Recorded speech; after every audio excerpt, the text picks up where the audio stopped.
ஊரு புளியம்பட்டி. என் பேர் பண்டாரம். சினிமாவில் ஆயிட்டு கொடுக்கலான்னு வந்தேன். ஒருத்தன் எம்ஜிஆர் தெரியும் சிவாஜி தெரியும்னு கூட்டிட்டு போய் கையில இருந்த பணத்தையும் காசையும் புடிங்கிட்டு விட்டான். இப்ப சாப்பிட்டு 3 நாள் ஆச்சு.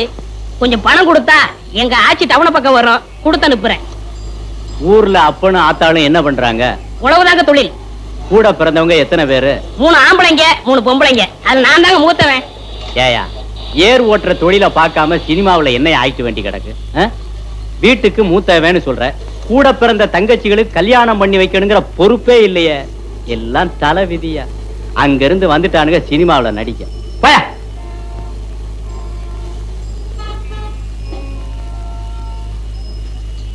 கும்பிடுறனுங்க. நல்லாரு நல்லாரு. ஊர் புளியம்பட்டி. என் பேர் பண்டாரம். சினிமாவில் ஆயிட்டு கொடுக்கலாம்னு.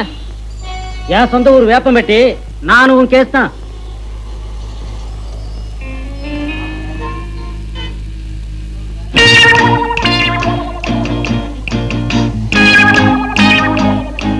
மிஸ்டர் புளியம்பட்டி, உங்களுக்கு தான் சார். நானா சார்? வாங்க வாங்க. ஏயா, சொந்த ஊரை விட்டுட்டு சினிமா நடிக்கலாம்னு சொல்லி இப்படி எல்லாம் மெட்ராஸ் வந்திருக்கே, இதெல்லாம் தப்பு இல்லையா? ரொம்ப தப்புண்ணே. இந்த மெட்ராஸ்ல எல்லாரும் உனக்கு ஹெல்ப் பண்ணிடுவாங்க? யாரும் கிடைக்க மாட்டாங்கண்ணே. 1000ல ஒரு ஆள் தானே உங்களை போல கிடைப்பாங்க. சரி, உங்க ஊருக்கு எவ்வளவு சார்ஜ்? 30 ரூபா ஆகும்ண்ணே. வந்துட்டு வெறுங்கையோட எப்படி போறது? கூட ஒரு 20 ரூபா கொடுத்தா என் தம்பி நான் கட்சிலுக்கு ஏதாவது வாங்கிட்டு போவேன். அவங்களும் உங்க பேரை சொல்லட்டுமே. ஆமா, இப்படி அழுகு துணியோட போனீங்கன்னா ஊர்ல எல்லாரும் உன்னை கேவலமா பேச மாட்டாங்க? ரொம்ப கேவலமா பேசுவாங்கண்ணே. ஒரு புது துணி எடுத்து கொடுத்தா ரொம்ப விசேஷமா இருக்கும். அது சரி, எடுத்துக்கோ. ஆமா, நீ சாப்பிட்டியா? சாப்பிட்டு 3 நாள் ஆச்சுண்ணே. சரி, சாப்பிட்டு அதுக்கப்புறம் பூ துணி எடுத்துட்டு அப்புறமா ஊருக்கு போலாம். சைவமா அசைவமா? சைவம்னா பிடிக்காதுண்ணே, அசைவம்னா ரொம்ப பிடிக்கும்.